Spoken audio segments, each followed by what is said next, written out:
যদি কোনো ব্যক্তির শরীরে এই 5টি চিহ্ন দেখতে পান বুঝে নিবেন ওই ব্যক্তি সরাসরি জান্নাতি। জান্নাতি ব্যক্তিদের শরীরে দুনিয়াতেই 5টি চিহ্ন দেখা যায় এবং এই 5টি চিহ্ন যদি আপনার অথবা অন্য কোনো ব্যক্তির শরীরে দেখতে পান বুঝবেন ওই ব্যক্তির জন্য অপেক্ষা করছে চিরস্থায়ী জান্নাত। এবং এই 5টি চিহ্ন যার শরীরে থাকবে তার জন্য জাহান্নাম হারাম হয়ে যাবে। জাহান্নামের আগুন কখনোই তার শরীরকে স্পর্শ করতে পারবে না। সেই 5টি চিহ্নগুলো কি কি সেটাই জানতে পারবেন আজকের এই ভিডিও থেকে, তাই ভিডিওটি না টেনে শেষ পর্যন্ত দেখতে থাকুন। প্রিয় মুসলিম ভাই ও বোনেরা, আপনি যদি হযরত মুহাম্মদ সাল্লাল্লাহু আলাইহি ওয়াসাল্লামের উম্মত হয়ে নিজেকে ভাগ্যবান মনে করেন অবশ্যই আলহামদুলিল্লাহ কমেন্ট করবেন। আজকে আমার প্রিয় নবীর ভালোবাসার মানুষগুলোকে দেখতে চাই। প্রিয় দর্শক, অবশ্যই ভিডিওটি শেয়ার করতে ভুলবেন না। আপনার একটি শেয়ারে হয়তো অনেক মানুষ পাপ কাজ থেকে নিজেকে হেফাজত করতে পারবে। প্রিয় নবী বলেছেন, যে ব্যক্তি আমার হাদিস শুনে অন্যকে শেয়ার করলো তার জন্য কিয়ামতের দিন আমার সুপারিশ ওয়াজিব হয়ে যাবে। তো চলুন বেশি কথা না বলে শুরু করি আজকের ভিডিও। পৃথিবীতে কিছু সংঘটিত হওয়ার আগে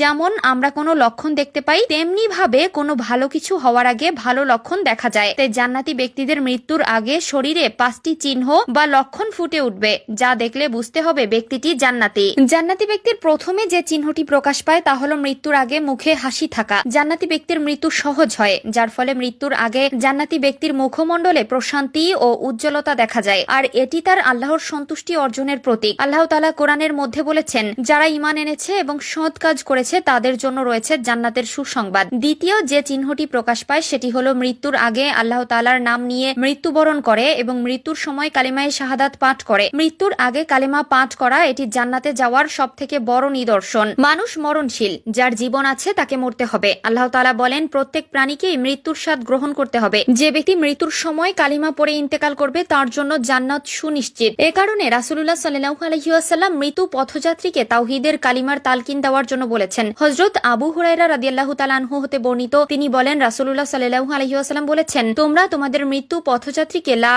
ইলাহা ইল্লাল্লাহ তালকিন করাও, কেননা যে ব্যক্তি মৃত্যুর সময় শেষ কথা বলবে লা ইলাহা ইল্লাল্লাহ সে জান্নাতে প্রবেশ করবে। তৃতীয় যে চিহ্নটি দেখা যায় সেটি হলো জান্নাতি ব্যক্তির মৃত্যুর আগে আল্লাহর কাছে আন্তরিকভাবে তওবা করে, সে তার পাপের জন্য আল্লাহর কাছে ক্ষমা প্রার্থনা করে এবং তার দিকে ফিরে আসে। চতুর্থ চিহ্নটি হলো জান্নাতি ব্যক্তি মৃত্যুর আগে সৎ কাজ ও আল্লাহর ইবাদতে আরো বেশি মনোযোগী হয়ে ওঠে। সে দুনিয়ার মায়া ত্যাগ করে আখিরাতের জন্য প্রস্তুতি নিতে থাকে। তার অন্তরে পাপের প্রতি ঘৃণা তৈরি হয় এবং নেক আমলের প্রতি ভালোবাসা বাড়ে। 5 নম্বরে জান্নাতি ব্যক্তি মৃত্যুর আগে দুনিয়ার সম্পদ ও পরিবার পরিজনের প্রতি অতিরিক্ত অনাসক্ত হয়ে পড়ে। সে বুঝতে পারে যে এই জগৎ ক্ষণস্থায়ী এবং আসল জীবন আখিরাতে। এছাড়াও মৃত্যুর আগে যদি কেউ তার সকল ঋণ শোধ করতে পারে, অর্থাৎ কোনো ঋণের বোঝা ছাড়াই মৃত্যুবরণ করে, তাহলে বুঝে নিবেন সে ব্যক্তিটি জান্নাতি। কেননা ঋণের বোঝা নিয়ে কেউ কখনো জান্নাতে যেতে পারে না। মৃত্যুর আগে এই 5টি লক্ষণ জান্নাতি ব্যক্তির বৈশিষ্ট্য এবং ঈমানদার জীবনের প্রতীক। আমাদের উচিত এসব গুণ অর্জনের জন্য দুনিয়াতে সৎ কাজ করা এবং এ সকল গুনাহ থেকে বেঁচে থাকা। আল্লাহ আমাদের সবাইকে জান্নাতি গুণাবলী অর্জন করার তৌফিক দান করুক,